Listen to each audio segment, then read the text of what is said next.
Welcome to HR9 news. Hindupuram పట్టణంలోని ముక్కిడిపేటలో ఆదివారం రాత్రి ఓ ఇంటిలో విద్యుత్ షార్ట్ సర్క్యూట్తో అగ్ని ప్రమాదం చోటు చేసుకుంది.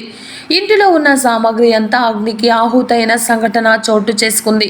అగరబత్తీలు వ్యాపారం చేసి కుటుంబ జీవనం సాగిస్తున్న ఓ చిన్నపాటి చిరు వ్యాపారి టి బాబు అనే వ్యక్తి ఇంటిలో ఆదివారం రాత్రి ఉన్నట్టుండి ఎయిర్ కూలర్లో విద్యుత్ షార్ట్ అయ్యి ఇంటిలో పొగ చోటు చేసుకుంది. ఇది గమనించిన భార్యాభర్తలు ఇద్దరు బయటికి పరిగెత్తి వచ్చి ప్రాణాలు కాపాడుకున్నారు. ఒక్కసారిగా ఇంటిలో అగ్గి మంటలు చెలరేగంతో ఇంటిలో ఉన్న నిత్యావసర వస్తువులు, బట్టలు, బీరువాలు, అగరబత్తీలు, 50,000 రూపాయలు నగదు ఖాళీ బూడిదైనట్లు బాధితులు వాపోయారు.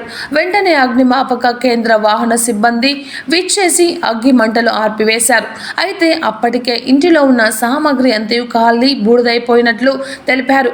అగ్ని ప్రమాదం చోటు చేసుకున్న సమీపంలో ఉన్న కొంతమంది యువకులు అగ్గి మంటలు ఆర్పడానికి తీవ్రంగా ప్రయత్నించి బాధితులను బయటకు తీసుకొచ్చి వారి ప్రాణాలు కాపాడారు.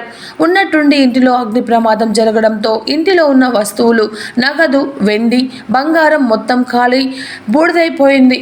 దీంతో బట్టలతో ప్రాణాలతో బయటపడ్డామని బాధితులు ఆవేదన వ్యక్తం చేశారు. జరిగిన అగ్ని ప్రమాదంలో దాదాపు 3 లక్షల వరకు నష్టం వాటిల్లినట్లు బాధితులు తెలిపారు. ప్రభుత్వం తమ కుటుంబాన్ని ఆదుకోవాలని వేడుకున్నారు. ఏమి మాత్రం మిగిలేదు, డబ్బులు మొత్తం ఏది లేదు. యాభై డబ్బులు ఉంటే అన్నీ వెళ్ళిపోయినాయి. చీటీలు కట్టేవి, సంఘాలు కట్టేవి, ఆ డబ్బులు లేవు. మొత్తం కాలిపోయింది. కట్టబట్టంతో మేము బయటకు వచ్చేస్తున్నాం. గవర్నమెంట్ మాకు ఆదుకోవాలి. ఎట్లా అగ్ని ప్రమాదం జరిగింది? ఏ విధంగా? షార్ట్ సర్క్యూట్ అయ్యింది. కరెంటు షార్ట్ అయ్యింది. ఇంట్లో పిల్లలందరూ ఉంటారు. మేము మొత్తానికి బయటకు వచ్చేస్తున్నాము.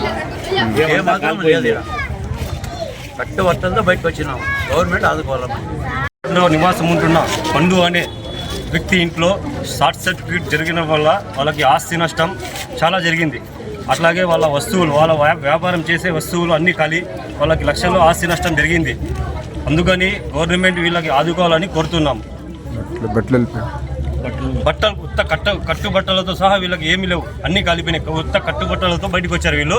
లెక్కలు 1,70,000 రూపాయలు డబ్బులు కానీ కాలిపోయినాయి. మరియు వీళ్ళకి గవర్నమెంట్, మన MRO గారు అందరూ ఆదుకోవాలని కోరుతున్నాం.